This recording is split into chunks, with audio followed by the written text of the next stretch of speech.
When installing lay-in troffers in residences with drop ceilings, there are several methods available for support.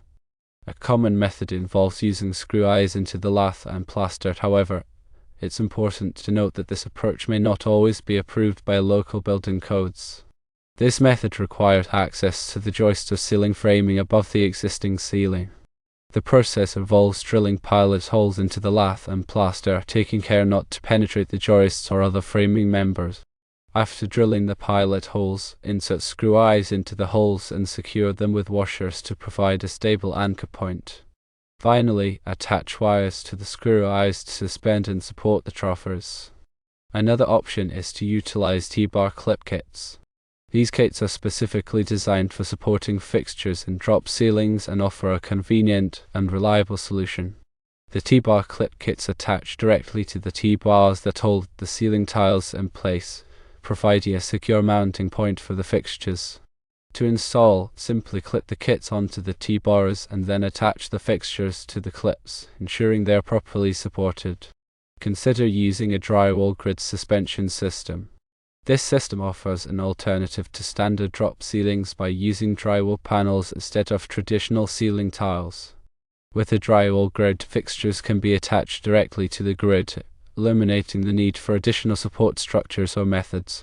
When installing standard ceiling fixtures in drop ceilings, there are a couple of approaches to consider. A conventional method involves cutting a hole in the ceiling tile to accommodate an old workbox. Once the hole is cut, insert the old workbox into the hole and secure it in place using a spacer ring to ensure a snug fit. Finally, attach the fixture to the old workbox, following the manufacturer's instructions and electrical codes. As an alternative, consider using a special mounting bracket that attaches directly to the T-bars or the drywall grid, depending on the type of drop ceiling system in place. This method offers a convenient solution that does not require cutting into the ceiling tile or installing an old workbox. The mounting bracket provides a stable and secure platform for attaching the fixture, ensuring it is properly supported. When working with electrical installations, it's crucial to prioritize safety and compliance with local building codes. Therefore, before commencing any work, take the time to check the specific requirements and regulations related to supporting fixtures in drop ceilings. Some areas may mandate that all fixtures be attached to a dedicated electrical box that is securely mounted to the structure above the drop ceiling. By adhering to these requirements, it is possible to ensure that the installation meets safety standards and complies with local regulations, protecting occupants and property. It's also important to consider the weight and size of the fixtures being installed. Heavier fixtures may require additional support or reinforcement to ensure they are securely mounted and do not pose a safety hazard. Always consult the manufacturer's specifications and guidelines for the maximum weight capacity of the drop ceiling system and any supporting hardware. When selecting an old workbox for drop ceiling installation, ensure that it is appropriately sized and rated for the intended application. The box should be large enough to accommodate the necessary wiring connections and provide adequate space for the fixture's mounting hardware. Additionally, the box should be made of a durable material that can withstand the weight of the fixture and any potential vibrations or impact. If using screw eyes to support fixtures, choose screw eyes that are appropriately sized and rated for the weight of the fixture. The screw eyes should be made of a strong and corrosion-resistant material to ensure long-lasting performance and prevent premature failure. When drilling pilot holes for the screw eyes, be careful not to drill too deep or too wide, as this can weaken the lath and plaster and compromise the holding power of the screw eyes. Instead, use a drill bit that is slightly smaller than the diameter of the screw eye to create a snug and secure fit. When attaching wires to the screw eyes, use appropriate wire connectors and ensure that the connections are tight and secure. Loose or poorly connected wires can create a fire hazard or cause the fixture to malfunction. Always follow proper wiring techniques and safety precautions when making electrical connections. When using T-bar clip kits, ensure that the clips are securely attached to the T-bars and that the fixtures are properly aligned and balanced. Overloading the T-bars or unevenly distributing the weight of the fixtures can cause the drop ceiling system to sag or collapse. If using a drywall grid suspension system, ensure that the grid is properly installed and aligned according to the manufacturer's instructions. The grid should be securely attached to the ceiling framing and capable of supporting the weight of the drywall panels and any fixtures that are mounted to it. When cutting holes in the ceiling tiles or drywall panels for fixtures or old workboxes, use appropriate cutting tools and techniques to create clean and precise openings.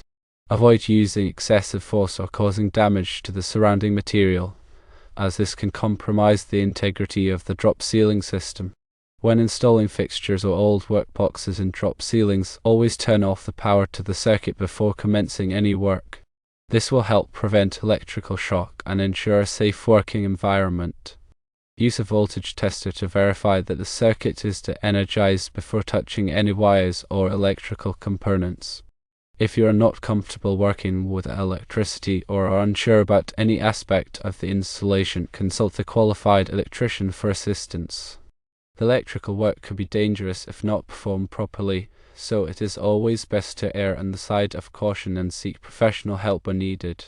When running wires through dropped ceilings, use appropriate wiring methods and techniques to ensure that the wires are protected from damage and properly supported.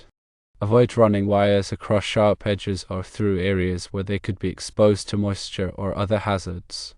Use cable ties or other fasteners to secure the wires to the ceiling framing or grid system.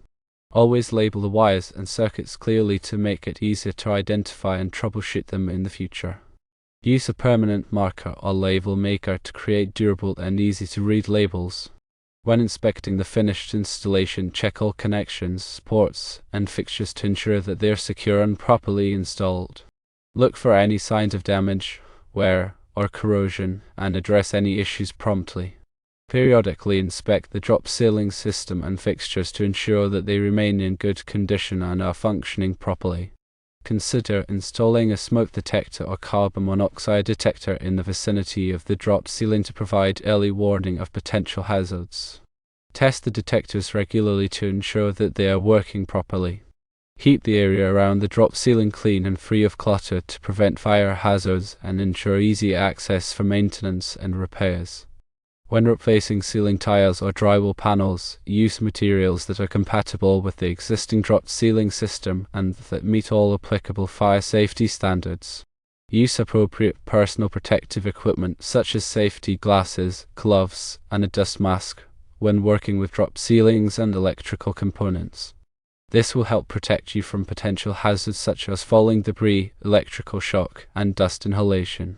If you are working in a confined space, ensure that there is adequate ventilation to prevent the buildup of harmful fumes or gases. Consider using a respirator to protect your lungs from dust and other airborne particles. Before commencing any work, consult with the homeowner or building manager to ensure that you have a clear understanding of their expectations and requirements. Discuss the scope of the project, the materials that will be used, and the timeline for completion. Communicate regularly with the homeowner or building manager throughout the project to keep them informed of your progress and address any concerns they may have. Obtain all necessary permits and approvals before commencing any work. This will help ensure that the installation complies with all applicable building codes and regulations. Keep a copy of the permits and approvals on hand for reference. Document the installation process with photographs or videos. This can be helpful for future reference and for insurance purposes.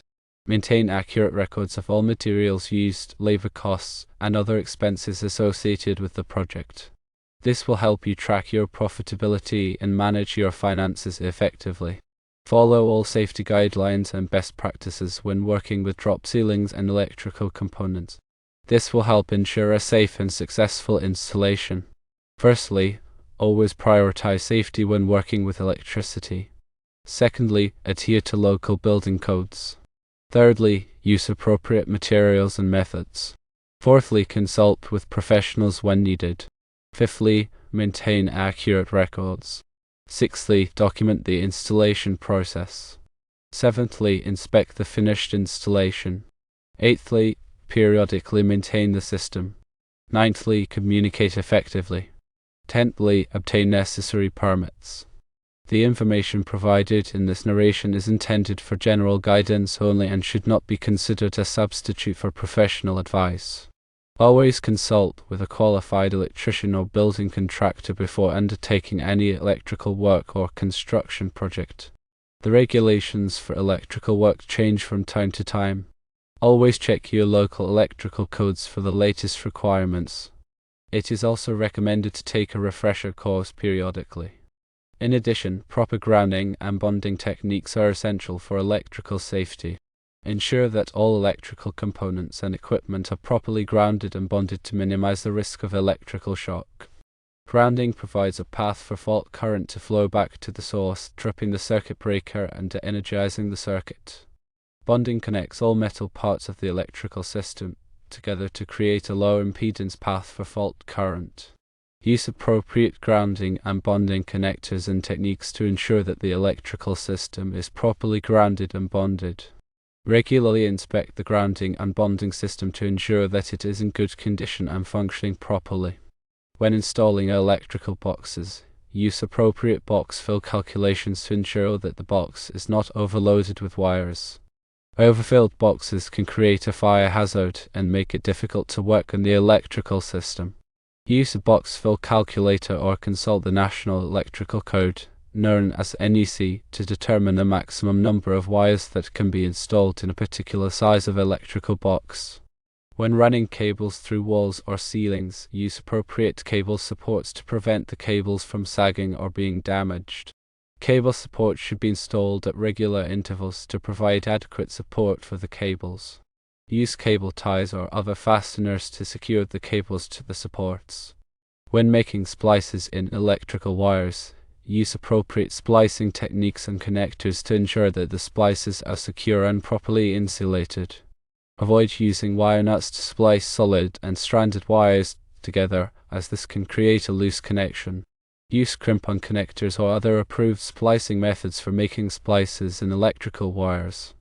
When working with electrical tools, use only tools that are in good condition and properly insulated.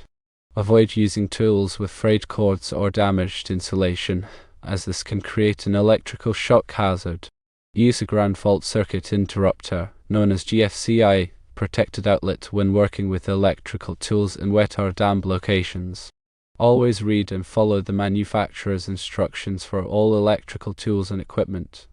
When installing lighting fixtures, use appropriate mounting hardware and techniques to ensure that the fixtures are securely attached to the ceiling or wall. Avoid using drywall screws or other fasteners that are not designed for supporting the weight of the fixture. Use toggle bolts, molly bolts, or other heavy-duty fasteners to secure the fixtures to the ceiling or wall. Ensure that the mounting surface is strong enough to support the weight of the fixture. When installing recessed lighting fixtures, use appropriate insulation clearance techniques to prevent the fixtures from overheating and causing a fire.